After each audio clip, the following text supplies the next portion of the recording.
வாங்க பிரியாணிலாம் சாப்பிட்டு முடிச்சுட்டு ஈவினிங் பார்த்தீங்கன்னா ஃபெஸ்டிவல் சிட்டிக்கு போயிட்டு வரலாம் அப்படின்னு சொல்லிட்டு போனோம். ஹபீபி கம் டு துபாய் துபாய்ன்னு சொல்லி பயங்கர கூட்டம் மாலில். அப்படியே சும்மா ஐக்கியா போயிட்டு சுற்றி பார்த்துட்டு வந்துடலாம் அப்படின்னு சொல்லிட்டு ஒரு டைம் பாஸ்க்கு தான் போனோம். போயிட்டு வந்தாச்சு.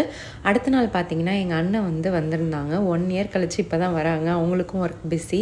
ஸோ அவங்களுக்காக இன்றைக்கி பிரேக்ஃபாஸ்ட் ரெடி பண்ணிகிட்டு இருந்தேன். வடைக்காக மாவு ஊற போட்டிருக்கேன். இந்த சைட் பார்த்திங்கன்னா வெண்பொங்கல், தேங்காய் சட்னி, அதுக்கப்புறம் கேசரி தான் பிளான் பண்ணியிருக்கேன். இதை பொங்கலில் நான் எப்போவுமே இறக்கி வச்சுட்டு அதுக்கப்புறம் தான் தாளிப்பேன். அப்படியே குக்கரில் வச்சா எனக்கு என்னமோ அந்த ஃப்ளேவர் பிடிக்காது.